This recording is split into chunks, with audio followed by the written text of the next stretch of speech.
Hi there, Will Smith here, Bookie horse racing analyst. Just with a quick informational video really with my 5 top tips or rules or whatever you want to call them for trying to make a profit at this great game, horse racing and betting on it. The first one, and perhaps the most important one, is to certainly keep in mind that the price has to be right. For me, if you have a fancy and it's 8 to 1 and you want to back it at 8 to 1 but you miss the price for whatever reason, have a cut-off point below which you are not going to back it if it goes under that particular price. So say 6 to 1, 11 to 2, 5 to 1. If you miss the 8 to 1 and you don't believe that you want to back it at shorter than that, then don't feel you've missed the boat.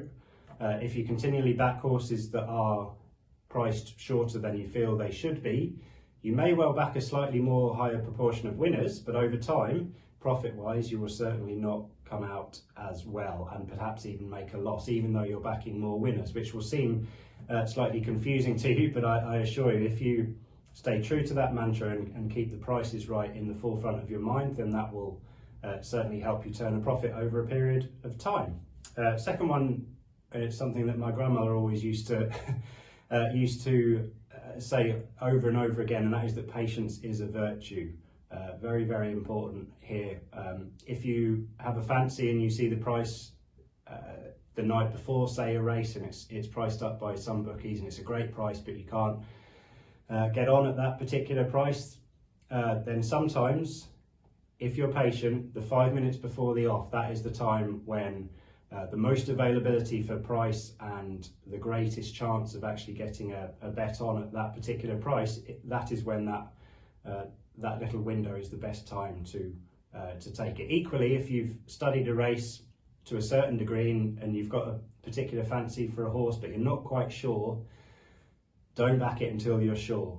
Be patient, do as much as you possibly can and to feel that you've covered every angle, and once you do, there will still be enough opportunities there at the right prices to have a good bet and make a decent profit on it. But patience is very much important there. The third one is to specialise and to know yourself, and the two combine, I guess, hand in hand really. Specialising is important because there is so much racing on, obviously slightly different times at the minute, but usually there'll be 5 or 6 meetings a day, and it's very hard to cover every race in great detail and make sure that you feel that you have covered everything you want to with each particular race. So specialise, whether it be 5 furlong sprints, staying chases, novice hurdles, 10 furlong races around Newcastle, anything that you feel you have a really good opinion on, a good handle on, and get your knowledge up to speed with that particular pool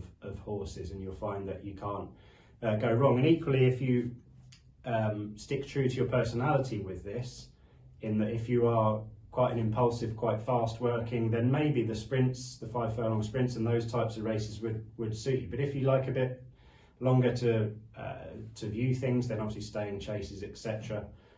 And the type of punter you are as well, if you have the time and the energy and the resource to study in depth a number of different areas, then by all means do so. But if your lifestyle dictates or your personality dictates that you find yourself betting in a much more productive manner just on a Saturday afternoon recreationally, then stick true to that. Make sure that you adhere to that aspect of your personality, I guess, and don't try and be something that you're not. The fourth one is quite an important one, and it's tricky for us humans, and that's to be as emotionless as possible about it. If, for instance, say you've backed a 16 to 1 shot in a big field handicap on a Saturday afternoon, and comes down to the last, it's right in there with a fighting chance of winning, and it gets brought down through no fault of its own at the last. It's a particularly galling moment, of course, and you'll feel like you're owed a 16 to 1 winner. You feel that somewhere soon something should turn around in your favour. What I'd suggest is take a deep breath and just realise that don't look for the next race to find that bet that owes you something, because honestly in this game I don't think anything owes anyone anything. You have to work for it and put aside that disappointment and feel that somewhere down the line, if you keep putting in the work, then things will obviously go for you. And you might have to take a few knocks. As I said, getting brought down at the last on a 16 to 1 shot is a particularly disappointing aspect, but it can happen. But don't try and chase that back quickly because you feel you're owed something. And similarly, probably on the flip side of that, if you do get something right and it works out and the eventuality pays off that you felt would happen, then sit back and congratulate yourself and be positive about it. Don't think, I mean, it's so inherent in so many people, when you back a winner, you suddenly feel, oh, I should have had more on. Don't think like that. Please try not to think like that, because if you have done something right, take all the positives out of it and feel, okay, that's great, I did well there. If I continue to do that over a long period of time, then I will keep making a profit at this particular betting game, and congratulate yourself in the positive aspects that you had covered to get that particular eventuality. So the five mantras really that I think are important. There are plenty others that you could possibly add into this, but the price is right, patience is key, specialise and know yourself, try and be as emotionless as you possibly can, and be positive and congratulate yourself. And hopefully with those 5 things in mind, then a route to horse racing betting profit is going to be yours. Fingers crossed.